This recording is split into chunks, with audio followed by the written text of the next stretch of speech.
everybody, and welcome to Rega בעברית. My name is Rabbi Dr. Yitzhak Shapira, and I'm so glad you are here in the rain, snow, sleet, ice to study and learning a word in Hebrew, a moment in Hebrew. This week we are in Parashat Mishpatim. Now it's important to always look at the continuity of what came before the Torah portion and after the Torah portion. In the last Torah portion, the Bnei Israel received the Torah. They had this experience on Mount Sinai. And here in this Torah portion this week, God is diving into the details of specifically the second set of tablets. Love your neighbor as yourself. So the second part of the 10 words have to deal with the horizontal relationship with one another. By the way, the word is not aseret mitzvot, the 10 commandments. It's aseret adibrot. The word dibrot, the word davar, the 10 utterances, the 10 words. Now the one thing that I want you to understand is when God created the heaven and the earth, He created it with 10 utterances. And here God is giving 10 utterances again to the children of Israel because He's recreating in essence the heaven and the earth. It's a new beginning to the humanity through the Torah.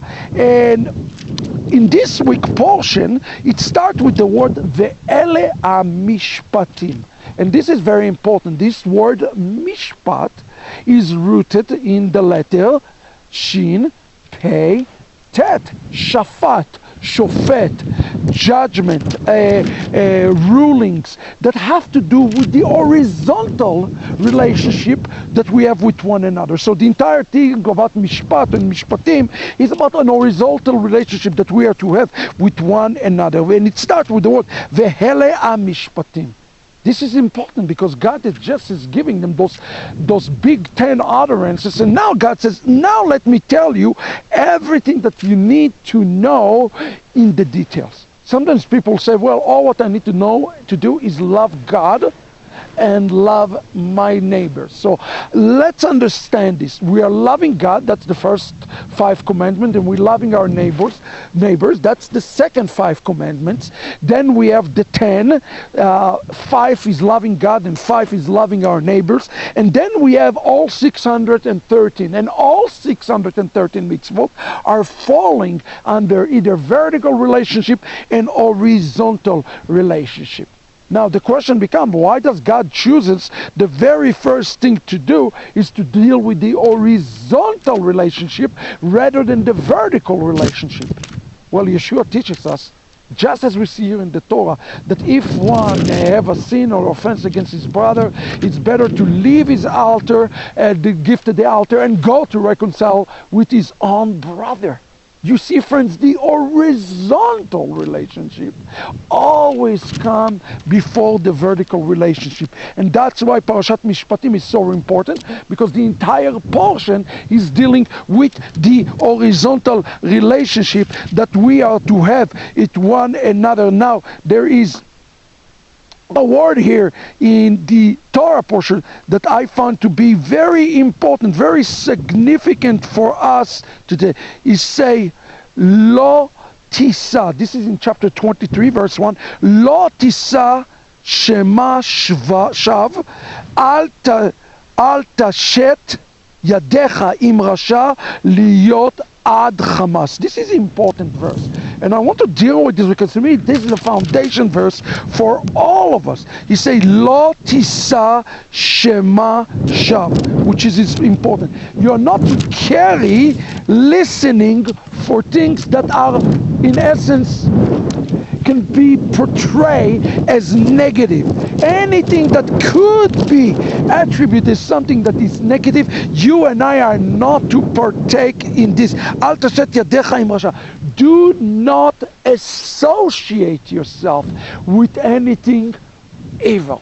Scripture says to us that we are not even to associate yourself with things that can be appearance of evil. Here Torah teaches us exactly the same thing. Lo tiyeh achrei rabim lirot. You are not to take the word rabim. Rab is the counsel of the multitude that can be negative. Don't stand with evil. Torah come to teach us something very important about evil. It's used the word ra here and multiple times.